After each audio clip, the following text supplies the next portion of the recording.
We are here with lecture number 2 about adverb। इससे last lecture में हमने पढ़ा, इससे अब हम पढ़ने जा रहे हैं कि एडवर्ब की टाइप्स में। आज हम आपको इस लेक्चर में दो टाइप्स डिस्कस करेंगे, एडवर्ब ऑफ डिग्री और intensity and adverb of frequency.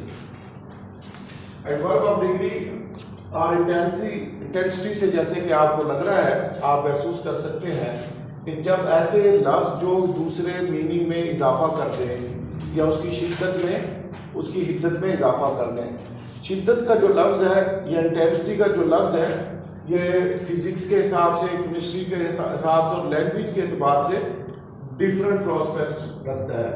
लेकिन बहरहाल हम बात को मुख्तसर करते हैं और यहाँ ये समझते हैं कि ये चार अल्फाज के अलावा भी हैं, सो वेरी मच टू, लेकिन बहुत ज़्यादा यूज होने वाले चंद एक लफ्ज़ों में से ये चार हैं।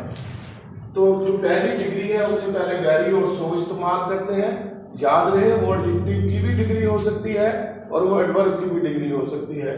और दूसरी डिग्री से पहले मच यूज करेंगे और टू जो है वो नेगेटिव मीनिंग देता है, यानी इतनी हद के नेगेटिव हो जाए, नेगेटिव मीनिंग आने लगे।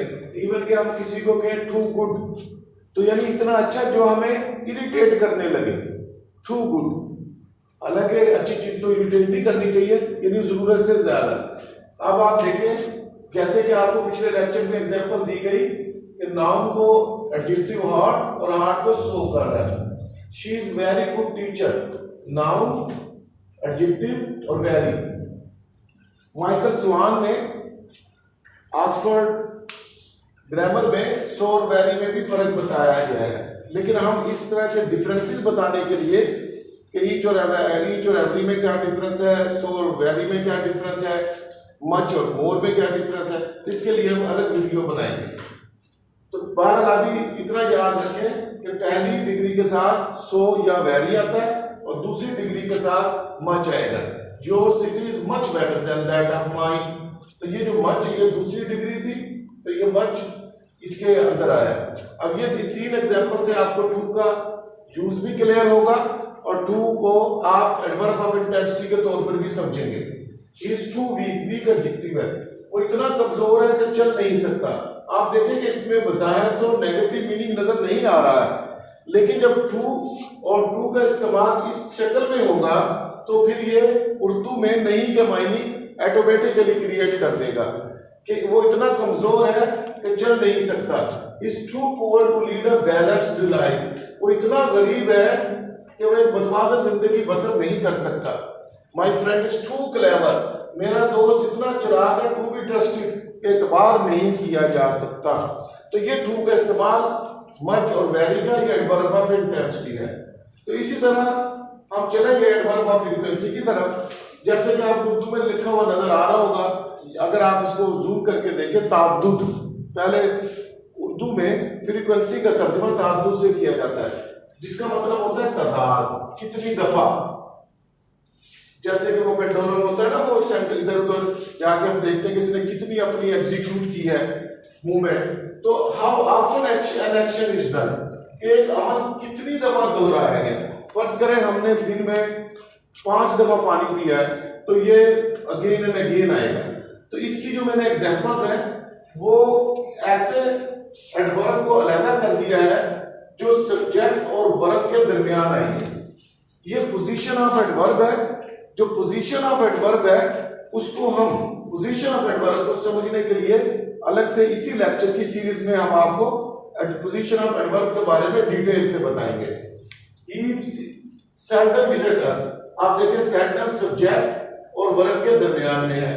She always speaks the truth, verb और सब्जेक्ट के दरमियान में एडवर्ब है। He often pretends to come here, वो अक्सर यहाँ आने का बहाना करता है, सब्जेक्ट और वर्ब के दरमियान में है। अगर यहाँ हेल्पिंग वर्ब आ जाता, जैसे she is often making them excuses, तो फिर हेल्पिंग वर्ब के बाद आएगा।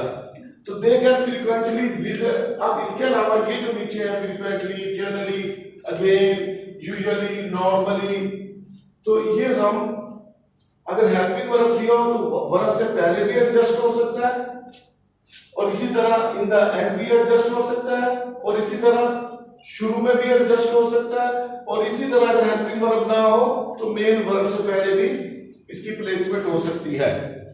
तो they can frequently visit the factory, वो अक्सर या बार बार फैक्ट्री का दौरा कर सकते हैं। आप देख रहे हैं कि कैन यह हेल्पिंग वर्ब है और विजिट या मेन वर्ब है, और उससे पहले जो है फ्रीक्वेंटली का इस्तेमाल किया गया है।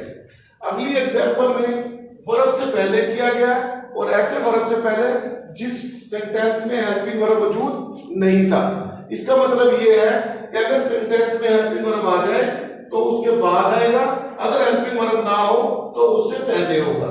और जनरली जैसे कि हमने एडवर्बियल फ्रेज में पढ़ा कि होल सेंटेंस को इंटेंसिफाई करने के लिए या मॉडिफाई करने के लिए यूज होता है।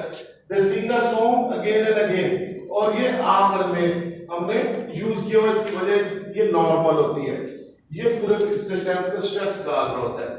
और जब रिपीटेडली या कोई लफ्ज वर्ब से पहले है वो वर्ब पे, अगर वो एडजेक्टिव से पहले है तो एडजेक्टिव पे, अगर वो एडवर्ब से पहले है तो एडवर्ब पे फोकस कर रहा होता है। तो इस तरह से हमने इस लेक्चर में पढ़ा कि इंटेंसिटी टू व्हाट एक्सटेंट, किस हद तक, और एडवर्ब ऑफ फ्रीक्वेंसी कितनी दफा ये काम हुआ, तो एडवर्ब ने उसके ऊपर एक्शन, उस एक्शन पर अमल किया। तो इंशाल्लाह नेक्स्ट लेक्चर में हम पढ़ेंगे hard versus hardly. Thank you very much.